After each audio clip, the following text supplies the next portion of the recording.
Bienvenidas y bienvenidos. Hoy nos metemos de lleno en el título X de la Constitución española. Vamos a ver cómo se puede reformar nuestra ley fundamental. Tenemos aquí los artículos clave y, bueno, alguna nota sobre las veces que se ha hecho. La idea es entender bien cómo funciona esto, qué se necesita y qué implica todo ello. Hola, pues sí, vamos a analizar esos mecanismos, porque como veremos hay reglas claras, pero la cosa tiene su miga. Exacto.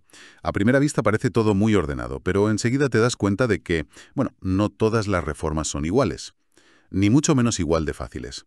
De hecho, la Constitución apenas se ha tocado desde el 78, muy pocas veces. Vale, pues vamos a desgranarlo. Eso es, analizaremos los dos caminos principales que hay para reformarla, las mayorías que hacen falta, que son bastante altas, y cómo se protege especialmente, digamos, el núcleo duro del texto. Es un diseño que busca un equilibrio, estabilidad, pero también, bueno, cierta capacidad de adaptarse. Perfecto.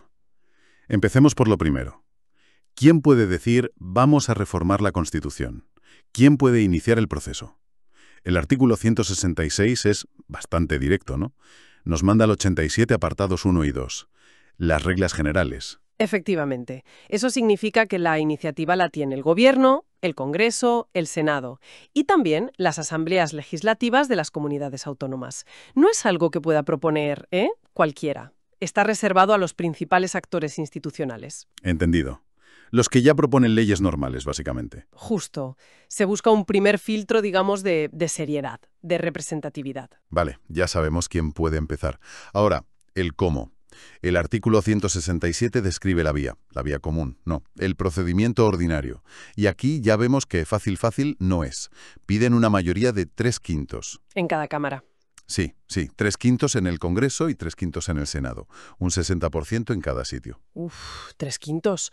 Con parlamentos tan fragmentados como los que solemos tener, eso suena a necesitar acuerdos muy amplios, ¿no? Desde luego. ¿No convierte esto, en la práctica, esta vía ordinaria, en algo casi imposible para muchos temas? Bueno, es una buena pregunta. Sin duda el listón de los 3/5 es muy alto. Obliga a que, como mínimo, los dos grandes partidos se pongan de acuerdo o una coalición muy amplia. Pero ese era el objetivo, ¿eh? Forzar grandes consensos, evitar que cambios importantes se hagan pues con mayorías justitas o que dependan del momento. Que la reforma refleje una voluntad política muy sólida, claro. Exacto.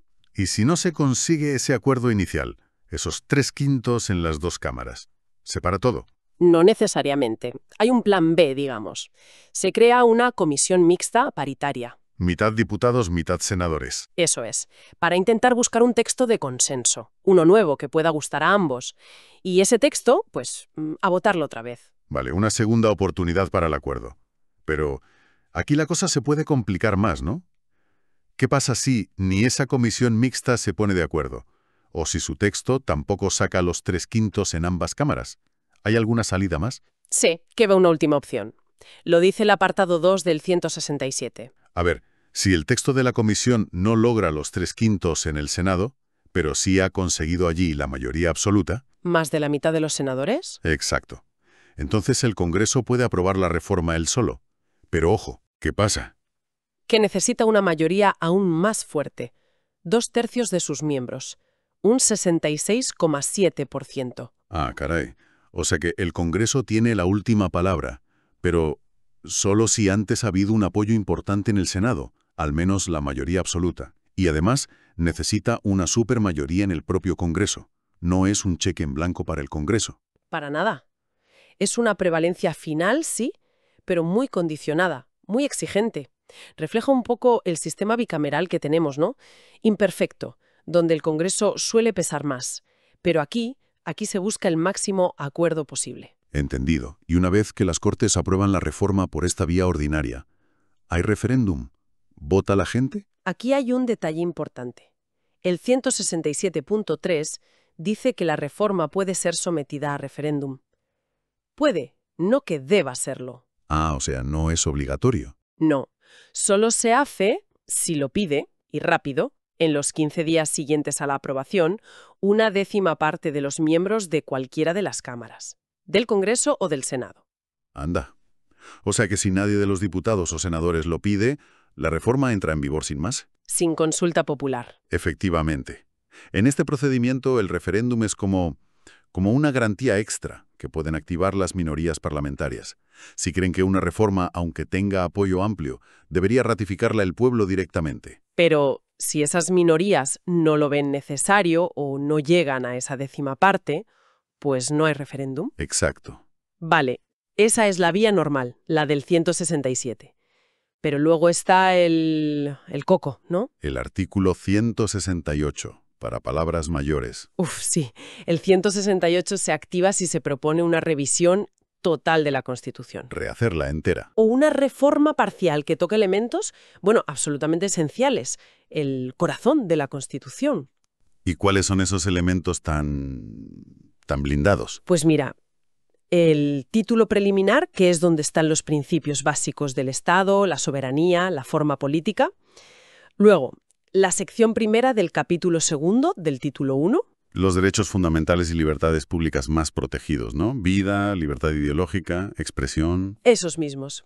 Y finalmente, el título 2, que es el que regula a la corona. Tocar cualquiera de esas tres cosas activa este superprocedimiento. Sí, un procedimiento de una complejidad enorme. A ver, descríbelo porque suena casi a misión imposible. El primer paso ya es tremendo. Aprobar el principio de que se quiere hacer esa reforma. Y ojo, con mayoría de 2/3 en cada cámara, Congreso y Senado. 2/3 de entrada. Solo para empezar a hablar. Un consenso político brutal. Brutal, sí. Pero es que lo que viene después es todavía más drástico. Si se consigue esa mayoría, ¡zas! Disolución automática de las Cortes. Exacto. ¿Y convocatoria de elecciones generales? Ahí es nada. Claro, se entiende que una reforma de este calibre necesita un mandato popular específico. Las elecciones se convierten en una especie de consulta indirecta sobre la reforma. La gente vota sabiendo que esos nuevos diputados y senadores van a tener que abordar esto. Eso es. Es una llamada directa al electorado. Vale, se celebran elecciones. ¿Y las nuevas cámaras ya se ponen con la reforma? Bueno, primero tienen que hacer una cosa clave. Ratificar la decisión que tomaron las cámaras anteriores. ¿Confirmar que sigan adelante con la idea de reformar? Justo. La Constitución no dice qué mayoría hace falta para eso, pero se entiende que debe haber una voluntad clara de continuar. Vale, doble check. ¿Y si ratifican? Entonces sí, a estudiar el nuevo texto y a votarlo. Y aquí vuelve la máxima exigencia. Otra vez. Mayoría de 2/3 en ambas cámaras para aprobar el texto final. 2 veces 2/3. Antes y después de unas elecciones. Fíjate lo que implica eso. Una mayoría cualificadísima sostenida a través de unas elecciones. Es un diseño que busca una legitimidad y un consenso. Abrumadores y mantenidos en el tiempo. Si comparas con otros países de Europa, esta rigidez del 168 coloca a España entre los países con una constitución más difícil de cambiar en su núcleo. Blindaje total. Sí, refleja la voluntad de proteger el consenso del 78 frente a posibles cambios de mayorías futuros que quieran alterar lo esencial. ¿Y después de todo ese lío parlamentario, queda algo más? Queda el último paso, y este es inevitable. La reforma, una vez aprobada por las nuevas Cortes, con esos 2/3, Sí. debe someterse obligatoriamente a referéndum. Aquí sí o sí hay referéndum, no como en el 167. Exacto. Aquí es preceptivo y vinculante. Es el sello final de legitimidad democrática. No hay reforma del núcleo sin el sí del pueblo. Queda clarísimo. Tocar el corazón de la Constitución es una operación de altísimo voltaje.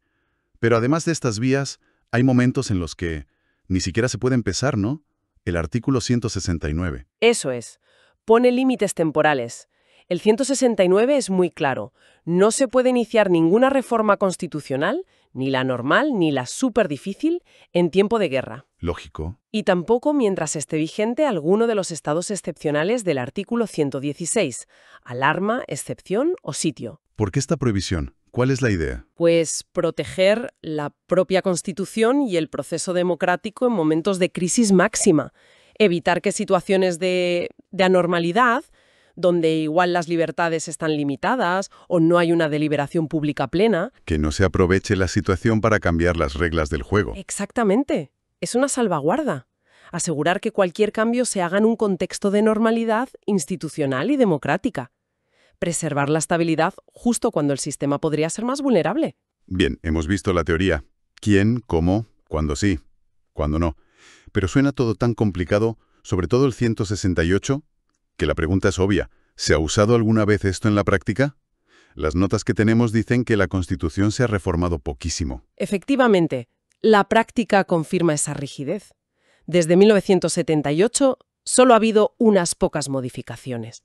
Y ninguna ha necesitado el procedimiento agravado del 168. La primera que se menciona es de 1992. Se tocó el artículo 13.2. Ajá. Para añadir el derecho de sufragio pasivo, o sea, poder ser elegido, en las municipales para ciudadanos de la UE que vivan aquí. Antes solo podían votar. La nota dice que fue por el Tratado de Maastricht, una exigencia europea. Clarísimo ejemplo, la pertenencia a la UE impulsando cambios constitucionales. Fue una reforma casi obligada por Europa. La segunda tardó mucho más, 2011. Se cambió el artículo 135. La estabilidad presupuestaria. Exacto. Límites al déficit, a la deuda. La nota lo relaciona con la crisis económica del 2008 y las presiones europeas. Sí, quienes vivimos esa época recordamos bien la enorme presión externa y el debate interno tan intenso que hubo con el 135. Se aprobó además por un procedimiento de urgencia. Bastante polémico fue aquello. Un ejemplo de cómo una crisis y el contexto internacional pueden forzar un cambio constitucional muy rápido y significativo. Y se menciona una tercera modificación. Sobre el artículo 49, los derechos de las personas con discapacidad. La nota que tenemos cita el BOE del 17 de febrero de 2014. Bueno, relacionado con esta reforma, para actualizar la terminología y el enfoque. Sí, esta tercera parece responder más a una evolución interna, ¿no? De la sociedad, del derecho, adaptar el lenguaje y el contenido a los estándares actuales de derechos humanos, superar términos que ya estaban obsoletos.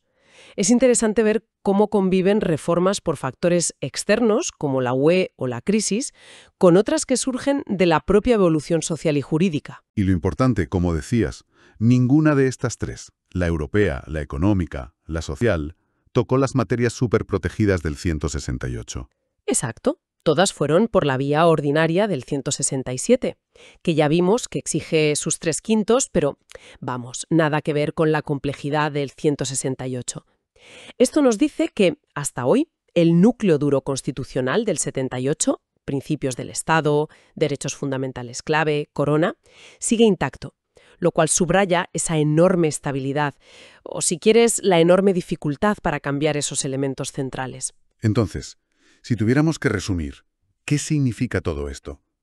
Reformar la Constitución española es un camino deliberadamente difícil, diseñado para exigir consensos muy amplios y estables.